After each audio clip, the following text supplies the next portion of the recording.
नमस्कार, स्वागत है आपका ईटी नाउ स्वदेश पर। मैं हूं आपके साथ पूजा त्रिपाठी और आप देख रहे हैं गुड मॉर्निंग स्वदेश। आगे शो में हम बात करेंगे कि सुबह सुबह संकेत कैसे दिखाई दे रहे हैं ग्लोबल बाजारों से, साथ ही खबरों वाले शेयर्स और नतीजों पर चर्चा करेंगे और आगे आपको बताएंगे कि कमोडिटी मार्केट में क्या रणनीति अपनाएं। साथ ही हमारे साथ एक्सपर्ट भी शामिल होंगे जो कि आपको बताएंगे कि आज भारतीय बाजारों पर रणनीति क्या अपनानी चाहिए।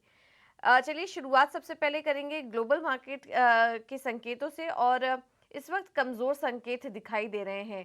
कल की जो रिकवरी हमने बाजार में देखी थी, शानदार तेजी एशियाई बाजारों में देखने को मिल रही थी, लेकिन आज वो कहीं ना कहीं कूल ऑफ होते हुए नजर आ रही है।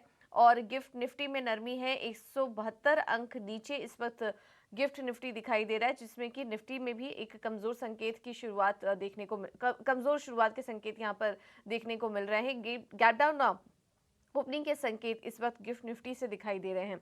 और बाकी सभी एशियाई बाजारों पर नजर डालें तो यहाँ से भी संकेत हल्की कमजोरी के साथ ही हैं। जापान के बाजार निकले करीब 400 पॉइंट्स नीचे हैं। कोरिया के बाजार भी करीब 1% की गिरावट यहाँ पर देखने को मिल रही है। और चीन और हांगकांग के बाजारों में भी वीकनेस इस वक्त दिखाई दे रही है, करीब आधा परसेंट की। तो यह है आज के बाजार का हाल एशियन बाजार की अगर बात करें तो। वहीं अमेरिका के बाजारों से बात करें तो यहाँ पर भी माफ कीजिएगा, यहाँ पर भी कमजोरी के ही संकेत देखने को मिल रहे हैं। मंगलवार को हमने शानदार रिकवरी देखी दुनिया भर के बाजारों में, लेकिन अब कहीं ना कहीं वो सिजल आउट होते हुए नजर आ रही है। और कल अमेरिकी बाजार हमने देखा कि निचले स्तर पर जाकर बंद हुए। डाउ में 234 और नास्डैक में 171 अंकों की गिरावट देखने को मिली है। और ऊपरी स्तरों से देखेंगे तो डाउ जोन्स में 714 अंकों की गिरावट थी। बीच में हमने अच्छी खासी तेजी भी देखी थी, अपने ऊपरी स्तर के पास करीब करीब 400 अंक ऊपर डाउ जोन्स था, लेकिन उसके बाद बाजार बंद होते होते सेकेंड हाफ में वीकनेस गहराने लगी और जितनी भी बढ़त थी वो सब गवाकर निचले स्तरों पर अमेरिकी बाजार बंद हुए। यहाँ पर दबाव सबसे ज्यादा था टेक शेयरों में, क्योंकि बॉन्ड यील्ड्स में भी बढ़त आई। 3.9% के पास बॉन्ड यील्ड्स ही पहुंच गए। उसके चलते टेक शेयरों में हमने बिकवाली देखी। सुपर माइक्रो कंप्यूटर 20% टूटा। एनवीडिया के शेयर में 5% की गिरावट। टेस्ला और मेटा जैसे शेयरों में भी 1 से 4% की गिरावट देखने को मिली। तो अभी भी हम देख रहे हैं कि एक रिकवरी जरूर आई थी कल के दिन, शानदार तेजी देखने को मिल रही थी, लेकिन अभी भी जियोपॉलिटिकल टेंशन और येन में कैरी ट्रेड के तरफ से जो उतार चढ़ाव बना हुआ है उसका डर अभी भी बना हुआ है बाजार पर। इसी वजह से हम देख रहे हैं कि रिकवरी टिक नहीं पा रही है और आज फिर से कमजोर शुरुआत के संकेत देखने को मिल रहे हैं। अन्य ग्लोबल संकेतों पर नजर डालें तो एक साल के निचले स्तर से बॉन्ड यील्ड्स भी अब हल्की रिकवरी दिखा रहे हैं, 3.9% के पास है। सोना दायरे में कारोबार कर रहा है। कच्चे तेल में वापस से एक तेजी लौटी। 2 महीने के निचले स्तर पर क्रूड कारोबार कर रहा था, लेकिन वहां पर एक तेजी लौटी है और कल क्रूड में करीब 3% तक की तेजी देखने को मिली। दो वजह थी, पहले तो यूएस में इन्वेंट्री घटी और मिडिल ईस्ट में तनाव अब धीरे धीरे और बढ़ता हुआ नजर आ रहा है, जिससे कि कच्चे तेल में हम देख रहे हैं कि बढ़त के साथ कारोबार कर रहा है। तो यह है इस वक्त के शुरुआती संकेत ग्लोबल बाजारों से। तो इस वक्त थोड़े खराब संकेत देखने को मिल रहे हैं और भारतीय बाजारों पर आज उसका असर देखने को मिल सकता है। हालांकि कल तो जो क्लोजिंग थी वो काफ़ी अच्छी हुई, मजबूती के साथ निफ्टी बैंक और निफ्टी क्लोजिंग देखने को मिली है। लेकिन आज ध्यान रखिए, आज निफ्टी की भी वीकली एक्सपायरी है, गुरुवार का दिन है और बड़ा इवेंट भी है। आरबीआई की भी पॉलिसी है जिस पर कि आगे हम बात करेंगे।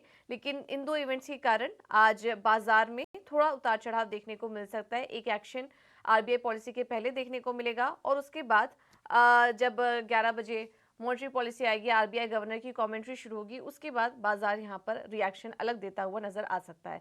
चलिए अब एफआईएस और डीआईएस के अपडेट भी एक बार ले लेते हैं। और कैश मार्केट में कल एफआईएस की तरफ से बिकवाली हुई 3,315 करोड़ की, लेकिन डीआईआईस उसके सामने खरीदारी करके गए 3,801 करोड़ की। इंडेक्स फ्यूचर की बात करें तो लगभग 1,000 करोड़ की बिकवाली का आंकड़ा है, लेकिन ऑप्शंस में खरीदारी हुई है, करीब 14,040 करोड़ की खरीदारी हुई है इंडेक्स ऑप्शन में एफआईएस की तरफ से।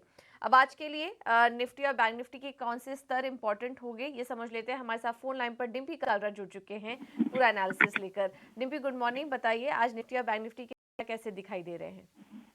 गुड मॉर्निंग पूजा। देखिए, अगर आप ओवरऑल मार्केट्स को देखेंगे तो कल हल्का सा एक रिलीफ आया था। हमने 2 लेवल शेयर किए थे आपके साथ कल, वो था 24,200 24,400, और ये बात बहुत ही साफ साफ तरीके से बोली थी कि 24,200 के ऊपर आने का मतलब है कि आपकी गिरावट होती है। और 24,400 के ऊपर इसका मतलब है कि अब खतरा भी टल चुका है। अब आप चाहे तो शॉर्ट कवरिंग कर सकते हैं। तो कल हम 24,200 के ऊपर जाके बंद हुए थे और वो चीज एक राउंड की आपकी गिरावट को रोकती है, बट इसका मतलब ये नहीं था कि खतरा टल गया है। हमने बहुत ही साफ साफ ये वर्ड लेवल्स के अकॉर्डिंग आपको।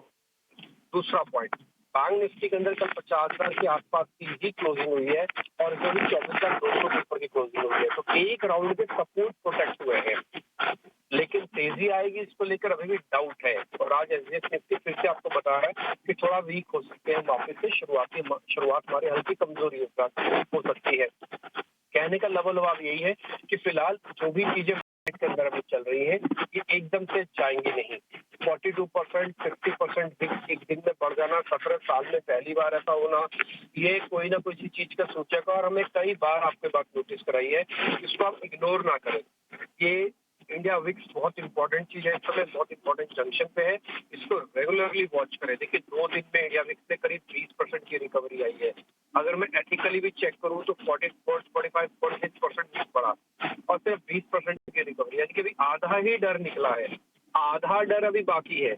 और दूसरा, 15 के नीचे जाने पर ही मार्केट धीरे धीरे रिकवर करेगा। तो अभी 16 का भी कल बंद हुआ है। ये बहुत छोटी सी चीज है, कहने को सुनने को क्या होता होगा, लेकिन विक्स की इम्पोर्टेंस मैं आपको कई दिन से बता रहा हूँ और आज फिर से मैंने आपको इसकी इम्पोर्टेंस बताई है। दूसरा इम्पोर्टेंट बात, मार्केट के अंदर कल जब भी निफ्टी के अंदर तेजी आ रही थी और टिपिकली शॉर्ट कवरिंग की तेजी थी।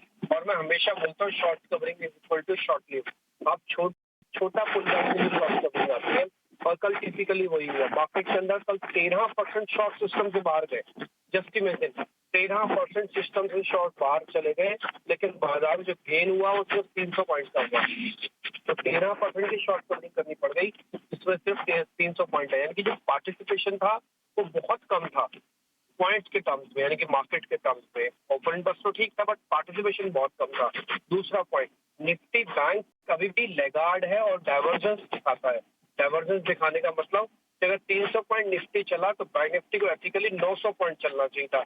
कल अगर आप बैंक निफ्टी चेक करेंगे वो भी 300 पॉइंट ही चला हुआ है। कहने का मेरे मतलब है कि बैंक निफ्टी उसको सपोर्ट नहीं कर रहा और एग्रेशन नहीं दिखा रहा। तो दोनों के बीच में डाइवर्जेंस है, इससे फुल फ्लैश तेजी मार्केट के अंदर आने के चांसेस थोड़े कम लग रहे हैं। एक और चीज मैं आपको और बता देता हूँ, आपने 4-5 बड़े इंडाइसेस वाले शेयर्स की वेटेज को चेक करते रहना और उनके सपोर्ट रेजिस्टेंस चेक करना। नाम मैं बता देता हूँ, HDFC bank, Reliance, L&T, HUL, TCS, Infosys, ये 5-6 शेयर्स हैं। इनके सपोर्ट और रेजिस्टेंस चेक करना, अगर इनके सपोर्ट ब्रेक हो रहे हैं, चाहे कोई भी ताकत आ जाए, फिर बाजार को गिरने से नहीं रोक सकती। और अगर कोई भी इनमें से सपोर्ट अच्छे से प्रोटेक्ट करके चल रहा है, चाहे फिर कितनी बड़ी नेगेटिव न्यूज क्यों ना आ जाए, मार्केट आपको चल के दिखा देगा, क्योंकि एजी की वेटेज के अधीन है इंडाइसेस। दूसरा पॉइंट, एडवांस डिक्लाइन रेशियो ठीक है, आपको करना कुछ नहीं है। आपको अपने 24,000 और 23,800 के स्टॉप लॉसेस को प्रोटेक्ट करके रखना है। आपका 24,200, 24,400 वाला टारगेट है। 200 कल आपने पा लिया, 400 वाला ओपन अभी पड़ा हुआ है। Same with bank Nifty. Bank Nifty में आप 50,000 पे बंद हुए, 49,700, 800 का एक रेजिस्टेंस एरिया है। आप एंट्री थोड़ा बहुत करना चाहे तो यहाँ पे 2-5% लगा सकते हैं पैसा, और आपका जो टारगेट होगा 50,800 तक का होगा। तो 49,800, 50,800 ये 1000 पॉइंट की रेंज है। जब तक कुछ खतरा से नहीं टल जाता तब तक ऐसे ही चलेगा। बिल्कुल, बहुत बहुत शुक्रिया डिम्पी आपका ये पूरा एनालिसिस देने के लिए। तो निफ्टी और बैंक निफ्टी के लिए आपको रेंज बता दी है, इसी रेंज में कारोबार होगा, इसी रेंज में बाजार स्विंग करता रहेगा। जब तक वो लेवल्स नहीं टूटते हैं तब तक ज़्यादा घबराने वाली बात नहीं, लेकिन फिर भी बाजार में अभी भी डर का माहौल बना हुआ है। ये छोटे छोटे पुल बैक और तेज़ी शॉर्ट कवरिंग के चलते आप देख सकते हैं, लेकिन उतार चढ़ाव बना रहेगा। और किस तरफ मार्केट जाएगा, किस तरह की खबरें यहाँ पर निकल कर आ रही हैं, जियोपॉलिटिकल टेंशन, ग्लोबल मार्केट से जुड़ी, इस पर नज़र रखिए खास, और अपने स्टॉप लॉस लगाइए और अपने मुनाफे को यहाँ पर प्रोटेक्ट करने की कोशिश कीजिए। इस रेंज ये जो हम आपको दिखा रहे हैं, इस रेंज का ध्यान आप ज़रूर रखिए। आगे बढ़ते हैं, बाजार पर एक और रणनीति समझ लेते हैं आगे के लिए। हमारे साथ यस सिक्योरिटीज से लक्ष्मीकांत शुक्ला जी जुड़ चुके हैं। Laxmikant ji, thank you so much ET now Swadesh को समय देने के लिए। तो आज आपका क्या व्यू बन रहा है निफ्टी और बैंक निफ्टी में ट्रेड के लिए, और अपने ट्रेडिंग आइडियाज़ भी बताइए। शुभप्रभात पूजा जी। हम अगर पिछले 3 दिनों का ट्रेंड देखें तो मार्केट में भी घबराहट बनी हुई है। हालांकि कल मार्केट ने एक दिखाया था और अपने जो लोअर लेवल से उनको पकड़ के रखा था, बट अभी भी 24,400 के ऊपर एक बार भी हमें क्लोजिंग देखने को नहीं मिली है। तो जब तक 24,400 के ऊपर निफ्टी क्लोज नहीं होता है तब तक इसमें चिंता का विषय बना रहेगा। हालांकि निचले स्तर पर 23,900 जहां पर 50 डीएमए वहां पर एक सपोर्ट नजर आ रहा है, बट ओवरऑल स्ट्रक्चर अभी भी वीक है। तो अगर कोई भी क्लोज 23,900 के नीचे आता है तब हमारा मार्केट 23,640 से लेकर 23,600 के रेंज तक फिसल सकता है, क्योंकि वहां पर हमारा 38.2 फिबोनाची रिट्रेसमेंट आ रहा है। और जब तक मार्केट 24,400 के ऊपर नहीं जाता है तब तक ये घबराहट हमें दिखाई देती रहेगी निफ्टी में। और अगर हम बैंक निफ्टी के चार्ट को देखें तो ये थोड़ा सा वीक नजर आ रहा है निफ्टी के कंपैरिजन में। हालांकि पिछले 3 दिनों से इसने 50 डीएमए के सपोर्ट को डिफेंड किया है, जो कि 49,500 के लेवल पर आ रहा है। बट ओवरऑल स्ट्रक्चर इसका अभी भी वीक है जब तक ये अपने 50 डीएमए के नीचे रहता है, जो कि 51,200 के लेवल के पास है। तो मुझे लगता है कि अगर 49,500 के नीचे क्लोजिंग मिलती है तो बैंक निफ्टी में और करेक्शन हमें दिखाई दे सकता है। तो उसके जो नेक्स्ट लेवल रहेंगे वो रहेंगे फिर 51,000 लेकर 50,800 के निचले स्तर पर।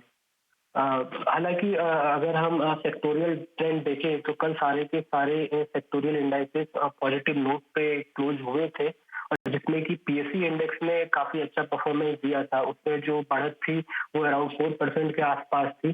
तो इसीलिए मेरा पहला स्टॉक पीएससी इंडेक्स से ही है, जो कि है भेल। इस स्टॉक में भी एक अच्छा रिबाउंड दिखाया है अपने 3 से 4 दिनों की सेलिंग के बाद, और यहाँ पर एक पॉजिटिव फॉर्मेशन देखने को मिल रहा है और एक बेस फॉर्मेशन दिखाई दे रहा है 290 से लेकर 285 के जोन के आसपास। मुझे लगता है कि जब तक भेल इस लेवल के ऊपर ट्रेड करता है तब तक हमें एक अपर पुल बैक भेल ये शो कर सकता है टुवर्ड द लेवल्स ऑफ 335। तो जैसा कि गिफ्ट निफ्टी हमें संकेत दे रही है कि थोड़ा सा निचले स्तर पर बाजार खुल सकता है, तो हमें अगर भेल 298 300 के लेवल के आसपास मिलता है तो हमें बाय करना चाहिए। एक छोटा सा स्टॉप लॉस रखना है 290 का, और हम वहां से फिर 335 के टारगेट एक्सपेक्ट कर सकते हैं। दूसरा जो स्टॉक रहेगा वो मेरा मैक्स फाइनेंशियल सर्विस लिमिटेड रहेगा। यहाँ पर मुझे ट्विजर बॉटम फॉर्मेशन नजर आ रहा है, और इसने भी पिछले 2 से 3 दिनों में अपने जो लोअर लेवल्स हैं उनको पकड़ के रखा हुआ है। तो मुझे यहाँ से लगता है कि पुल बैक मूव दिखाई देगा। आरएसआई में रिबाउंड हो रहा है लोअर लेवल से, तो इस स्टॉक को भी हम थोड़ा सा निचले स्तर पे बाय कर सकते हैं, जो कि लेवल्स हमें दिखाई दे रहे हैं 1080 से 1075 के आसपास। इसमें जो स्टॉप लॉस रखना है वो रखना है 1040 का। हमारा टारगेट रहेगा वो रहेगा 1160 का। धन्यवाद। ठीक है, थैंक यू लक्ष्मीकांत जी आपका समय देने के लिए। तो बीएचईएल में तेजी करने की सलाह है 335 के टारगेट के लिए, और मैक्स फाइनेंशियल्स में भी आप तेजी करके चल सकते हैं, 1160 के लेवल्स होंगे और स्टॉप लॉस होगा 1040 का। ये है आज के ट्रेडिंग आइडियाज आपके लिए। आगे कुछ और भी ट्रेडिंग कॉल्स आपके सामने। अब बात करेंगे नतीजों की और खबरों वाले शेयर्स की। हमारे साथ शरद मौजूद है पूरा अपडेट लेकर। शरद, गुड मॉर्निंग, बताइए। गुड मॉर्निंग पूजा। तो सबसे पहले आधार हाउसिंग फाइनेंस के बारे में बात करेंगे, जो हाल ही में कंपनी लिस्ट हुई है। नंबर्स बहुत स्ट्रांग आए हैं। नेट इंटरेस्ट इनकम में भी 20% का उछाल। गुजरात पीपल पोर्ट्स के बारे में बात करें तो यहाँ पे भी स्ट्रॉन्ग सेट ऑफ नंबर्स आए हैं। ऑफकोर्स जो मैरीटाइम पॉलिसी के चेंजेस आ रहे हैं उस पर भी जो इस सेक्टर पे नज़र रहेगी। वेल्सपन कॉर्प की बात करें तो यहाँ पे भी स्ट्रॉन्ग सेट ऑफ नंबर्स आए हैं और ओवरऑल मार्जिन्स में अच्छी उछाल आई है, लगभग 450 बेसिस पॉइंट्स का। जीसीपीएल के largely inline set of numbers आए, लेकिन जो इंपॉर्टेंट खबर है वो है कि कंपनी अब पेट इंडस्ट्री, जो एक हाई मार्जिन बिजनेस है, उसमें प्रवेश किए। 500 करोड़ रुपए का इन्वेस्टमेंट है। नोवेलिस जो हिंडाल्को की यूएस की आर्म है, यहाँ पे largely inline set of numbers आए हैं। वॉल्यूम सपाट आया है। एडजस्टेड एबिडा जो है सीक्वेंशियली थोड़ा 3% गिरा है, बट ओवरऑल इन नंबर्स आए हैं। बीएससी की बात करते हैं वहीं पे, तो यहाँ पे भी जो है इनलाइन सेट ऑफ नंबर्स आए हैं। कुछ इंपॉर्टेंट मार्केट शेयर गेंस जो है आपको डेरिवेटिव सेगमेंट में देखने मिली है जब हमने इंटरनल्स चेक की, बट ओवरऑल नेट प्रॉफिट देखे तो 250% बढ़ा है ईयर ऑन ईयर बेसिस पे। ऑफकोर्स इसमें जो था बेस क्वार्टर में जो था एक्सेप्शनल आइटम की एडजस्ट करके जो है हम आपको बता रहे हैं आंकड़े। अपोलो टायर्स की बात करें तो यहाँ पे वीक सेट ऑफ नंबर्स आए हैं। ऑफकोर्स यहाँ पे मार्जिन्स पे जो है थोड़ी गिरावट आई है, लगभग 250 बेसिस पॉइंट्स का।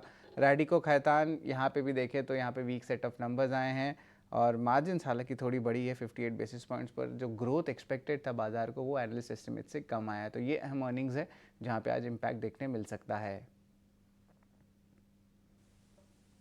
ठीक है, तो ये कुछ अहम अर्निंग्स आपके सामने रखी जिसमें कि Aadhaar housing finance, Gujarat Pipavav, Welspun corp के नतीजे काफ़ी स्ट्रॉन्ग आए हैं, इस पर नज़र रखिए। वहीं दूसरी तरफ अपोलो टायर्स, रेडिको खैतान जैसी कंपनियों के नतीजे थोड़े कमज़ोर आए हैं, तो यहाँ पर इसका रिएक्शन देखने को मिल सकता है।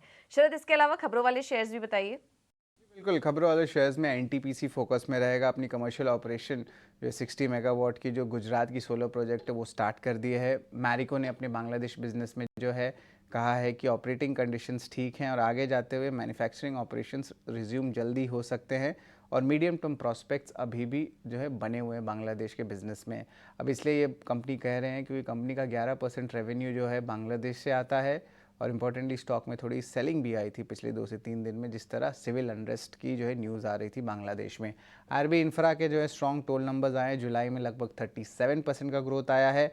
और वही जेबी केमिकल फार्मा जो है फोकस में रहेगा क्योंकि अब जाइडस लाइफ साइंस भी रेस में घुस गए उनको बाय आउट करने के लिए। टोरेंट फार्मा तो पहले से थे ही, इसके अलावा पी फंड इक्विटी भी हैं। डील का लगभग $3 बिलियन का जो है साइज़ हो सकता है। टीवीएस सप्लाई को जेसीबी के साथ लंबे अवधि का कॉन्ट्रैक्ट मिला।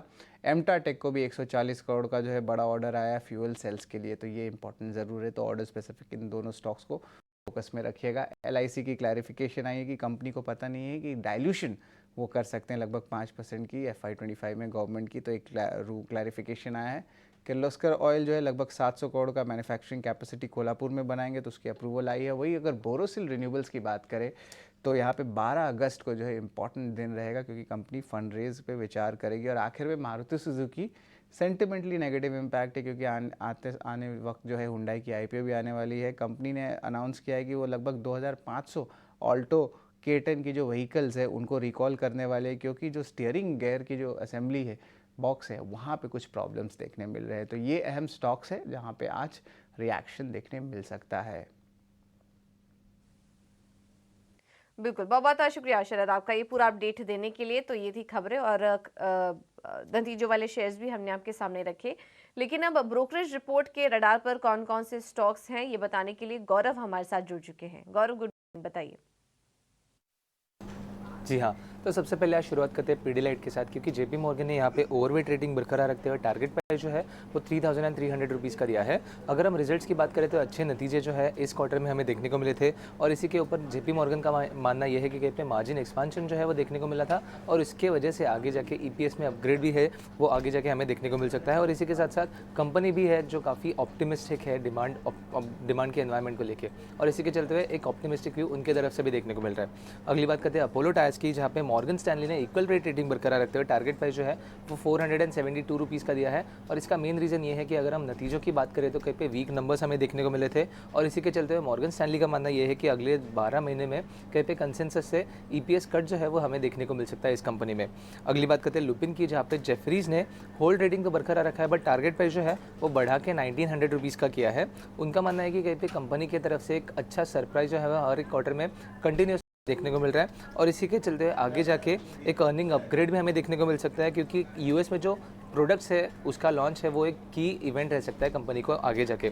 अगली बात करते हैं गोदरेज कंज्यूमर्स की, क्योंकि इन्वेस्टेक ने यहाँ पे बाय रेटिंग बरकरार रखते हुए टारगेट प्राइस जो है वो बढ़ा के 1531 रुपीज़ का दिया है। उनका मानना है कि कहीं पे अगर हम इस क्वार्टर के रिजल्ट्स की बात करें तो एक स्ट्रक्चरली इंटैक्ट क्वार्टर था इस Q1 में। इसी के साथ साथ EBITDA मार्जिन की डिलीवरी भी काफ़ी अच्छी रही है और आगे जाके EPS CAGR की अगर बात करें तो सबसे हाईएस्ट EPS CAGR जो है वो इस कंपनी में हमें देखने को मिला है अगर हम FMCG पैक के साथ इस कंपनी को कंपेयर करें तो। और इसी के चलते एक बुलिश व्यू यहाँ पे गोदरेज कंज्यूमर्स के ऊपर उनका बनते हुए देखने को मिल रहा है। और आखिर में बात करते हैं पावर सेक्टर की, क्योंकि बर्नस्टीन ने ऐसे नोट किया है कि बांग्लादेश के रिलेटेड जो पावर सेक्टर की डिमांड है उसमें 12% पावर रिक्वायरमेंट जो है वो इंडिया से जाती है। और इसमें अगर हम की प्लेयर्स के नाम ले तो कहीं पे NTPC की जो सब्सिडरीज है, PTC इंडिया हो गया, सेम्बॉक एनर्जी हो गया, अदानी पावर रहेंगे, ये कई की प्लेयर्स है जो यहाँ पे इन्वॉल्व है बांग्लादेश के पावर को लेके। इसी के चलते उनका मानना है कि अदानी पावर का PPA जो है उसमें आगे जाके एक रीनेगोशिएशन हमें देखने को मिल सकता है। अगर हम बात करें NTPC की तो प्रॉफिट पूल का एक थोड़ा सा हिस्सा जो है वो वहाँ से आता है। और इसके साथ साथ अगर हम बात करें पावर ग्रिड की तो उस पर सबसे लीस्ट इम्पैक्ट जो है वो देखने को मिलेगा, क्योंकि पावर ग्रिड का अगर हम बात करें तो कहीं पे सिर्फ 100 करोड़ का जो रेवेन्यू है वो पावर ग्रिड को मिला था बांग्लादेश से अगर हम जुलाई टू जून की बात करें तो। और इसी के चलते इन सब कंपनीज़ पे भी हमारी नज़र ज़रूर बनी रहेगी। तो ब्रोकरेजेस के चलते हुए ये सब कंपनीज़ आज फोकस में रहेगी, क्योंकि एक स्ट्रॉन्ग व्यू जो है वो हमें इन सब कंपनीज़ पे देखने को मिल रहा है। ठीक है, थैंक यू गौरव आपका ये पूरा अपडेट देने के लिए। अब बात करते हैं कमोडिटी मार्केट की। हमारे साथ ट्रेड बुल्स सिक्योरिटी से भाविक पटेल जी मौजूद हैं। भाविक जी, थैंक यू सो मच। आज बताइए कमोडिटी मार्केट में कैसे ट्रेड करें? गुड मॉर्निंग पूजा जी। देखिए, गोल्ड में अभी भी मुझे लग रहा है कि बार डेप्स की रणनीति रखनी चाहिए, काफी फंडामेंटल स्ट्रांग है। तो गोल्ड अराउंड 68,650 बाय कर सकते हैं 69,100 के टारगेट के लिए, और स्टॉप लॉस रख सकते हैं 68,450 का। बट चांदी की बात करो तो आई थिंक चांदी सारे बेस मेटल के साथ साथ अभी भी वीक लग रही है, आई थिंक, और ज्यादा अंडर परफॉर्म कर सकती है। तो चांदी में मेरी बिकवाली की राय होगी 79,300 के करीब, 78,500 के टारगेट की। और कच्चा तेल हमने देखा है कि लगातार 4 वीक से वीकली नेगेटिव क्लोजिंग हो रहा है, और कल हमने एक अच्छी रिकवरी देखी, तो आई थिंक 6,000 का एक बेस बन चुका है। तो कच्चे तेल में बाय कर सकते हैं 6280 के करीब, 6360 के टारगेट के लिए।